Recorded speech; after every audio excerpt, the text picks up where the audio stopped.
ನಮಸ್ತೆ ಸ್ನೇಹಿತರೆ, ಇವತ್ತಿನ ವಿಡಿಯೋದಲ್ಲಿ ನಾವು ಅಂತಿಮ BA ಸಮಾಜಶಾಸ್ತ್ರ ಕೋರ್ಸ್ 3 ಸಂಪೂರ್ಣವಾಗಿ ಎಲ್ಲವನ್ನು ಕೂಡ ತಿಳಿತಾ ಹೋಗುವ, ಎಲ್ಲ ಪ್ರಶ್ನೆಗಳ ಪಾಯಿಂಟ್ಸ್ಗಳನ್ನು ತಿಳಿತಾ ಹೋಗುವ. ನಂತರದ ವಿಡಿಯೋಗಳಲ್ಲಿ ನಾವು ವಿವರಣೆಯನ್ನು ಕೂಡ ತಿಳ್ಕೊಳ್ಳುವ. ಮುಖ್ಯವಾದ ಪ್ರಶ್ನೆಗಳು ಯಾವುದೆಂದು ಈಗಾಗಲೇ ನಿಮಗೆ ನಾನು ತಿಳಿಸಿದ್ದೆ. ಗ್ರಾಮೀಣ ಸಮಾಜಶಾಸ್ತ್ರದ ಸ್ವರೂಪ ವ್ಯಾಖ್ಯೆ, ಗ್ರಾಮೀಣ ಸಮಾಜಶಾಸ್ತ್ರದ ವಸ್ತು ವಿಷಯ ಸಮಂಜಸತೆ, ಅದಾದ ಮೇಲೆ ಗ್ರಾಮ ಸಮುದಾಯದ ಉಗಮ ಮತ್ತು ಬೆಳವಣಿಗೆ, ಗ್ರಾಮ ಸಮುದಾಯದ ವಿನ್ಯಾಸಗಳು ಅಥವಾ ಮಾದರಿಗಳು ಮುಖ್ಯವಾಗಿರುವಂಥ ಪ್ರಶ್ನೆ. ನಂತರ ಗ್ರಾಮೀಣ ಸಮಾಜದ ಗುಣಲಕ್ಷಣಗಳು, ಗ್ರಾಮ ನಗರದ ತುಲನೆ, ಗ್ರಾಮೀಣ ಸಮಾಜಶಾಸ್ತ್ರದ ಗುಣಲಕ್ಷಣಗಳು, ಗ್ರಾಮ ಮತ್ತು ನಗರದ ನಡುವಿನ ತುಲನೆಯ ಬಗ್ಗೆ ನಾವು ತಿಳ್ಕೊಳ್ಬೇಕು. ಗ್ರಾಮೀಣ ಧರ್ಮ, ಗ್ರಾಮೀಣ ಧರ್ಮದ ಅಧ್ಯಯನಕ್ಕಿರುವ ಕಾರಣಗಳು ತುಂಬಾ ಮುಖ್ಯವಾಗಿರುವಂಥ ಪ್ರಶ್ನೆ. ಈಗಾಗಲೇ ನಾವು ಕಳೆದ ವಿಡಿಯೋದಲ್ಲಿ ಗ್ರಾಮೀಣ ಸಮಾಜಶಾಸ್ತ್ರದ ಗ್ರಾಮ ಸಮುದಾಯದ ಲಕ್ಷಣಗಳ ಬಗ್ಗೆ ತಿಳ್ಕೊಂಡೆವು, ಗುಣಲಕ್ಷಣಗಳ ಬಗ್ಗೆ ತಿಳ್ಕೊಂಡಿದ್ದೇವೆ. ವೆರಿ ಇಂಪಾರ್ಟೆಂಟ್ ಆಗಿರುವಂತಹ ಪ್ರಶ್ನೆ ಅದು. ಈಗ ನಾವು ಗ್ರಾಮ ಮತ್ತು ನಗರಗಳ ತುಲನೆ ಅಂದರೆ ಗ್ರಾಮ ಮತ್ತು ನಗರ ನಡುವಿನ ವ್ಯತ್ಯಾಸ ಅಥವಾ ಪರಸ್ಪರ ಅವಲಂಬನೆಯ ಬಗ್ಗೆ ತಿಳ್ಕೊಳ್ಳೋಣ. ಗ್ರಾಮ ಮತ್ತು ನಗರ ಅಂತ ಬಂದಾಗ ಅದರೆರಡರ ನಡುವೆ ವ್ಯತ್ಯಾಸಗಳಿರುವಂತಹದ್ದು ಸಹಜ. ಗ್ರಾಮ ಅಂತ ಬಂದಾಗ ಗ್ರಾಮ ಎನ್ನುವಂಥದ್ದು ಹಳ್ಳಿ ಪ್ರದೇಶ, ಗ್ರಾಮ ಸಮುದಾಯದಲ್ಲಿ ವಾಸಿಸುವಂತಹ ಜನರ ಸಮೂಹವೇ ಗ್ರಾಮೀಣ ಸಮಾಜ ಅಂತ ನಾವು ಕರಿತೇವೆ. ನಗರ ಪ್ರದೇಶದಲ್ಲಿ ವಾಸಿಸುವ ಜನರ ಸಮೂಹವನ್ನು ನಾವೇನಂತ ಕರಿತೇವೆ, ಅದು ಗ್ರಾಮ ಸಮುದಾಯ ಅಂತ ಕರೆಯುವಂಥದ್ದು. ಇಲ್ಲಿ ಪ್ರತಿಯೊಂದು ವಿಚಾರ ಬಂದಾಗ ಕೂಡ ಗ್ರಾಮ ಮತ್ತು ನಗರಗಳ ಹೋಲಿಕೆಯನ್ನು ಮಾಡಿದಾಗ ತುಂಬಾ ವಿಭಿನ್ನವಾಗಿ ಕಾಣುವಂಥದ್ದು ಸಹಜ. ಅದರಲ್ಲಿ ಮುಖ್ಯವಾಗಿರುವಂತಹ ಪರಸ್ಪರ ಅವಲಂಬನೆ ಇರ್ಬೋದು ಅಥವಾ ಅವುಗಳ ನಡುವಿನ ವ್ಯತ್ಯಾಸ ಅಂತ ಬಂದಾಗ ನಾವು ಈ ರೀತಿಯ ಪಾಯಿಂಟ್ಸ್ಗಳನ್ನು ತಗೊಳ್ತಾ ಹೋಗೋಣ. ಮುಂದನೆಯದು ಕಾಲಾನುಕ್ರಮ. 2 ಉಗಮದ ಸ್ವರೂಪ. 3 ಗಾತ್ರ. 4 ಬೆಳವಣಿಗೆ. 5 ವೃತ್ತಿ. 6 ನಿಸರ್ಗದ ಪಾತ್ರ. 7 ಪರಿಣತತೆ. 8 ಪರಿಸರ. ಪರಿಸರದಲ್ಲಿ ಅಜೈವಿಕ ಪರಿಸರ, ಜೈವಿಕ ಪರಿಸರ, ಸಾಮಾಜಿಕ ಪರಿಸರ, ಸಮ್ಮಿಳಿತ ಅಥವಾ ಸಾಂಸ್ಥಿಕ ಪರಿಸರ. ಅಜೈವಿಕ ಪರಿಸರ, ಜೈವಿಕ ಪರಿಸರ, ಸಾಮಾಜಿಕ ಪರಿಸರ, ಸಮ್ಮಿಳಿತ ಅಥವಾ ಸಾಂಸ್ಥಿಕ ಪರಿಸರ ಅಂತ ಬರುವಂಥದ್ದು. ಇವಿಷ್ಟು ಪಾಯಿಂಟ್ಸ್ಗಳು ಅದರಲ್ಲಿ ನಾವು ನೋಡ್ಬೋದು. ಈಗ ಆರಂಭದಿಂದ ನೋಡುವುದಾದರೆ ಪಾಯಿಂಟ್ಸ್ಗಳನ್ನು ನೋಡ್ತಾ ಹೋಗುವ. ಮೊದಲನೇದು ಕಾಲಾನುಕ್ರಮವಾಗಿ ಹೇಳಬೇಕೆಂದರೆ ಗ್ರಾಮ ಸಮುದಾಯಗಳು ಅಸ್ತಿತ್ವಕ್ಕೆ ಬಂದ ಅನೇಕ ಶತಮಾನಗಳ ನಂತರ ನಗರಗಳು ಉಗಮವಾದವು. ಈ ಹಿಂದೆ ನಾವು ಗಮನಿಸಿರುವಂತೆ ಆದಿಮಾನವರು ಸಾಮಾಜಿಕ ವಿಕಾಸದ 4ನೇ ಹಂತವಾದ ಭೂ ಸಾಗುವಳಿ ಹಂತವನ್ನು ತಲುಪಿದ್ದಾರೆ. ಗ್ರಾಮ ಅಸ್ತಿತ್ವಕ್ಕೆ ಬಂದವು. ಹೀಗಾಗಿ ಗ್ರಾಮಗಳು ಸಾವಿರಾರು ವರ್ಷಗಳ ಪ್ರಾಚೀನ ಇತಿಹಾಸವನ್ನು ಹೊಂದಿದ್ದರೆ ನಗರಗಳು ಕೇವಲ ಕೆಲವು 100 ವರ್ಷಗಳ ಇತಿಹಾಸವನ್ನು ಹೊಂದಿದೆ. ಉಗಮದ ಸ್ವರೂಪವನ್ನು ನೋಡಿದಾದರೆ ಗ್ರಾಮಗಳು ನೈಸರ್ಗಿಕ ವಿಕಾಸದ ಫಲಗಳಾದರೆ ನಗರಗಳು ಮಾನವ ನಿರ್ಮಿತ ಸಮಾಜಗಳಾಗಿದೆ. ಹೆಸರಾಂತ ಭೂಗೋಳಶಾಸ್ತ್ರಜ್ಞರಾದ ಡಾಕ್ಟರ್ ರಾಮಚಂದ್ರನ್ ಅವರ ಮಾತಿನಲ್ಲಿ ಹೇಳುವುದಾದರೆ ನಗರಗಳು ಸಾಮಾಜಿಕ ಕುಶಲ ವಸ್ತುಗಳು. ಆದ್ದರಿಂದ ಇಂಗ್ಲಿಷ್ ಭಾಷೆಯಲ್ಲಿ ದೇವರು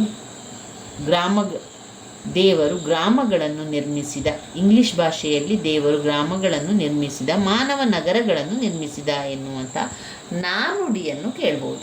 ಇಲ್ಲಿ ಉಗಮದ ಸ್ವರೂಪ ಅಂತ ಬಂದಾಗ ಯಾವಾಗ ಗ್ರಾಮ ಹುಟ್ಟಿತು, ಯಾವಾಗ ನಗರ ಸಮುದಾಯ ಹುಟ್ಟಿತು, ಗ್ರಾಮ ಸಮುದಾಯಗಳಲ್ಲಿ ಯಾರೆಲ್ಲ ಇದ್ದರು, ನಗರ ಸಮುದಾಯಗಳಲ್ಲಿ ಯಾರೆಲ್ಲ ಇದ್ದರು, ಈ ರೀತಿಯಾಗಿ ಹಲವು ಪ್ರಶ್ನೆಗಳು ಬಂದಾಗ ನಾವು ಅವುಗಳನ್ನು ಉತ್ತರಿಸಬೇಕಾದ್ರೆ ನಾವು ಸ್ವಲ್ಪ ಯೋಚನೆ ಮಾಡಬೇಕಾಗ್ತದೆ. ಯಾಕಂದರೆ ಇದೆಲ್ಲವೂ ಕೂಡ ನಮ್ಮ ಕೇಳಿದ ತಕ್ಷಣ ಹೇಳುವಂಥ ವಿಚಾರಗಳಾಗಿರುವುದರಿಂದ ಅಥವಾ ಇದೊಂದು ನೈಸರ್ಗಿಕ ವಿಕಾಸದ ಫಲವಾಗಿರುವುದರಿಂದ ಗ್ರಾಮಗಳು ನೈಸರ್ಗಿಕ ವಿಕಾಸದ ಹಂತಗಳಾಗಿ ನೈಸರ್ಗಿಕ ವಿಚಾರವಾಗಿ ಕಾಲಾನುಕ್ರಮವಾಗಿ ಹೇಳಬೇಕು ಅಂತ ಹೇಳಿದರೆ, ಗ್ರಾಮ ಪಂಚಾಯಿತಿಗಳು ಅಸ್ತಿತ್ವಕ್ಕೆ ಬಂದ ನಂತರ ಅನೇಕ ವಿಚಾರಗಳು ಬರುವಂಥದ್ದು. ಅಲ್ಲಿ ಶತಮಾನಗಳ ನಂತರ ನಗರಗಳು ಗಮವಾದವು. ಈ ಹಿಂದೆ ನಾವು ಗಮನಿಸಿರುವಂತೆ ಆದಿಮಾನವರು ಸಾಮಾಜಿಕ ವಿಕಾಸದ 4ನೇ ಹಂತವಾದ ಭೂ ಸಾಗುವಳಿ ಹಂತವನ್ನು ತಲುಪಿದಾಗ ಗ್ರಾಮಗಳು ಅಸ್ತಿತ್ವಕ್ಕೆ ಬಂದವು. ಹೀಗಾಗಿ ಗ್ರಾಮಗಳು ಸಾವಿರಾರು ವರ್ಷಗಳ ಪ್ರಾಚೀನ ಇತಿಹಾಸವನ್ನು ಹೊಂದಿದ್ದರೆ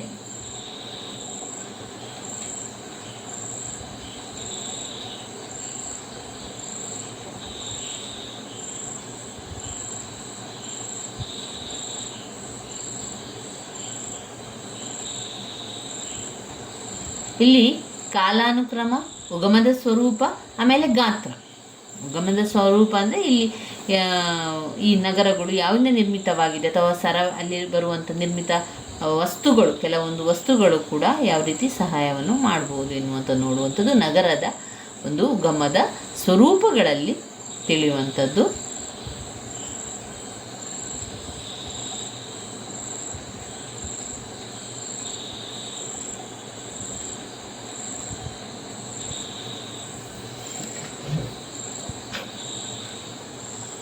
ಇಲ್ಲಿ ನಾವು ಗಾತ್ರವನ್ನು ನೋಡುವ. ಜನಸಂಖ್ಯೆಯ ಗಾತ್ರದಲ್ಲಿ ಗ್ರಾಮ ಚಿಕ್ಕದು. ಈಗ ನಗರ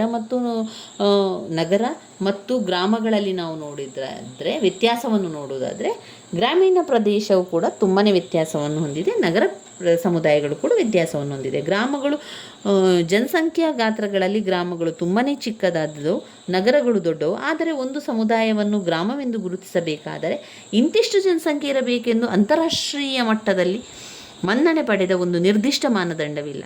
ಈ ಮಾನದಂಡವು ಬೇರೆ ಬೇರೆ ದೇಶಗಳಲ್ಲಿ ಬೇರೆ ಬೇರೆ ರಚನೆಯಾಗುತ್ತದೆ. ಉದಾಹರಣೆಗೆ ಅಲ್ಲಿ ನೋಡುವುದಾದರೆ ಅಮೇರಿಕಾದಲ್ಲಿ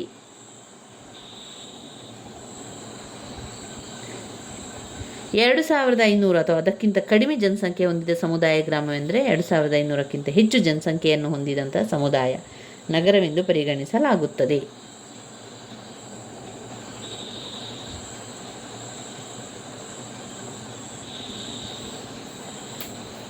ಇನ್ನು ಬರುವಂಥ ಪಾಯಿಂಟ್ ಬೆಳವಣಿಗೆ. ಮೊದಲನೇ ಪಾಯಿಂಟ್ ಯಾವುದೆಲ್ಲ? ಕಾಲಾನುಕ್ರಮ, ಉಗಮದ ಸ್ವರೂಪ, ಗಾತ್ರ.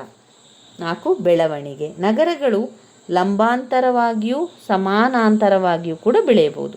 ಬಹುಮಡಿ ಕಟ್ಟಡಗಳು, ಗಗನಚುಂಬಿ ಇಮಾರತುಗಳು ಲಂಬಾಂತರ ಬೆಳೆಗಳನ್ನು ಕಾರಣವಾದರೆ ಬಡಾವಣೆ ಪ್ರದೇಶಗಳು ಸಮತಲ ಬೆಳವಣಿಗೆ ಸಹಕಾರಿಯಾಗಿರುವಂಥದ್ದು. ಇನ್ನು ವೃತ್ತಿ. ಈ ಮೊದಲೇ ನಾವು ತಿಳಿದಿರುವಂತೆ ಅಪಾರವಾದ ವೃತ್ತಿ ಅಂತ ಬಂದಾಗ, ಉದ್ಯೋಗ ಅಂತ ಬಂದಾಗ ಬಹುತೇಕ ಗ್ರಾಮಗಳ ಮೂಲಭೂತ ವೃತ್ತಿಗಳೆಂದರೆ ಭೂ ಸಾಗುವಳಿ ಮಾಡುವಂಥದ್ದು, ಜಾನುವಾರು ಸಂಗೋಪನೆ.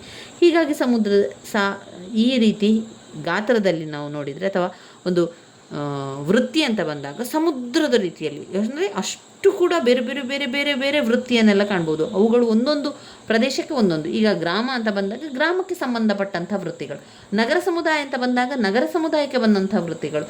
ಹಾಗೆಯೇ ಅಲ್ಲಿ ನಾವು ಪಶುಸಂಗೋಪನೆ, ಬಡಗಿತನ, ಕಮ್ಮಾರಿಕೆ, ನೇಕಾರಿಕೆ, ಕುಂಬಾರಿಕೆ, ಹಗ್ಗ ಹಣೆ ಹೊಸೆಯುವ ಕೆಲಸ, ಚರ್ಮದ ಕೆಲಸ, ಬೆತ್ತ ಹೆಣೆಯುವ ಕೆಲಸ, ಈ ರೀತಿಯಾಗಿ ಅನೇಕ ವೃತ್ತಿಗಳಲ್ಲಿ ತೊಡಗಿರ್ತಾರೆ. ಇನ್ನು ನಿಸರ್ಗದ ಪಾತ್ರ. ಗ್ರಾಮಗಳ ಪ್ರಮುಖ ಉದ್ಯೋಗಗಳಾದ ವ್ಯವಸಾಯ ಹಾಗೂ ಜಾನುವಾರು ಸಂಗೋಪಗಳು ಗ್ರಾಮವಾಸಿಗಳು ನಿಸರ್ಗದೊಂದಿಗೆ ನಿಕಟ ಸಂಬಂಧ ಹೊಂದುವುದನ್ನು ಅನಿವಾರ್ಯಗೊಳಿಸುತ್ತದೆ. ಆದ್ದರಿಂದ ಅವರ ಜೀವನ ಹಾಗೂ ಕೆಲಸ ಕಾರ್ಯಗಳು ನಿಸರ್ಗದ ಭಾವಸ್ಥಿತ್ಯಂತರಗಳಿಗೆ ತಾಳಮೇಳವಾಗಿರುತ್ತದೆ. ನೈಸರ್ಗಿಕ ಕಾಲಗಳು, ಋತುಮಾನಗಳು ಬದಲಾದಂತೆ ಗ್ರಾಮವಾಸಿಗಳ ಕಾರ್ಯಚಟುವಟಿಕೆಗಳು ಬದಲಾಗುತ್ತದೆ. ಹೀಗಾಗಿ ಗ್ರಾಮವಾಸಿಗಳ ದುಡಿಮೆ ಚಕ್ರ ನಿರಂತರವಾಗಿ ಬದಲಾಗುತ್ತಿರುವ ಋತುಮಾನ ಚಕ್ರರೊಂದಿಗೆ ಸರಿ ಜೋಡಿಯಾಗಿರುತ್ತದೆ. ಇನ್ನು ಕೊನೆಯದಾದಂತಹ ಒಂದು ಪಾಯಿಂಟ್ ಪರಿಣತತೆ. ಗ್ರಾಮೀಣ ಜನರ ಪ್ರಮುಖ ಉದ್ಯೋಗಗಳಾದ ಭೂ ಸಾಗುವಳಿ ಹಾಗೂ ಜಾನುವಾರುಗಳ ಪಶುಸಂಗೋಪನೆಗಳ ನಿರ್ವಹಣೆಗೆ ಅವಶ್ಯವಿರುವುದು ಸಾಮಾನ್ಯ ನಿಪುಣತೆಯ ವಿನಾ ನಿರ್ದಿಷ್ಟ ಏಕಮೇವ ನಿಪುಣತೆ ಎಲ್ಲ. ಉದಾಹರಣೆಗತವಾಗಿ ಹೇಳುವುದಾದರೆ, ಒಬ್ಬ ವ್ಯಕ್ತಿಯ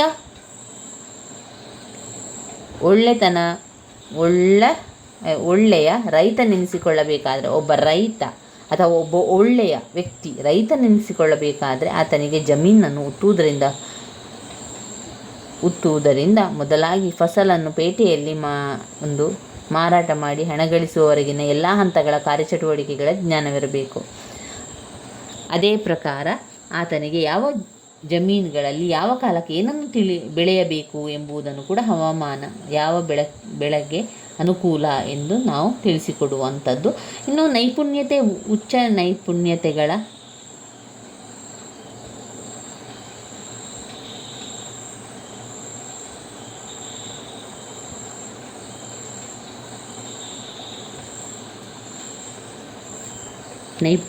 ಉಚ್ಚ ನೈಪುಣ್ಯತೆಗಳು ನಗರ ಜೀವನದ ಒಂದು ವೈಶಿಷ್ಟ್ಯ ಎನ್ನಬಹುದು. ಇನ್ನು ಇದರಲ್ಲಿ ಪರಿಸರ ಎನ್ನುವಂಥದ್ದು ಕಾಣ್ತೇವೆ ನೋಡಿ. ಪರಿಸರವು ಮಾನವ ಜೀವನದ ಮೇಲೆ ಹೆಚ್ಚಿನ ಪ್ರಭಾವವನ್ನು ಉಂಟು ಮಾಡುವುದರಿಂದ ಪರಿಸರದ ವಿವಿಧ ಭಾಗಗಳನ್ನು ತಿಳ್ಕೊಳ್ಬೋದು. ಅದರಲ್ಲಿ ಅಜೈವಿಕ ಪರಿಸರ ಅಥವಾ ಭೌತಿಕ ಪರಿಸರ ಅಥವಾ ಅಜೈವಿಕ ಪರಿಸರ, ಜೈವಿಕ ಪರಿಸರ, ಸಾಮಾಜಿಕ ಪರಿಸರ, ಸಮ್ಮಿಳಿತ ಅಥವಾ ಸಾಂಸ್ಥಿಕ ಪರಿಸರ ಅಂತ ಕೊಟ್ಟಿದ್ದಾರೆ. ಆಮೇಲೆ ಇಲ್ಲಿ ಭೌತಿಕ, ಜೈವಿಕ, ಸಾಮಾಜಿಕ, ಸಮ್ಮಿಳಿತ, ಅಜೈವಿಕ ಸಮುದಾಯ, ಜೈವಿಕ ಹಾಗೆ ಮಾನಸಿಕ ಸಾಮಾಜಿಕವಾದ.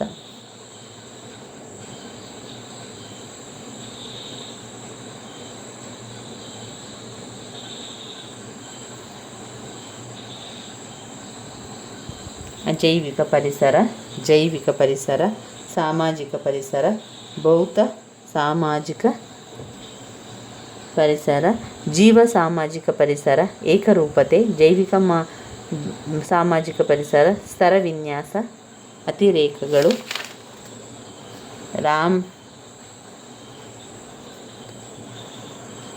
ಇದರಲ್ಲಿ 14ನೇ ಪಾಯಿಂಟ್ ಸಾಮಾಜಿಕ ಚಲನೆ, ಹಾಗೆ ಕೊನೆಯದಾಗಿ ಸಾಮಾಜಿಕ ಅಂತರ್ಕ್ರಿಯೆ. ಇಷ್ಟು ವಿಚಾರಗಳು ಗ್ರಾಮ ಮತ್ತು ನಗರಗಳ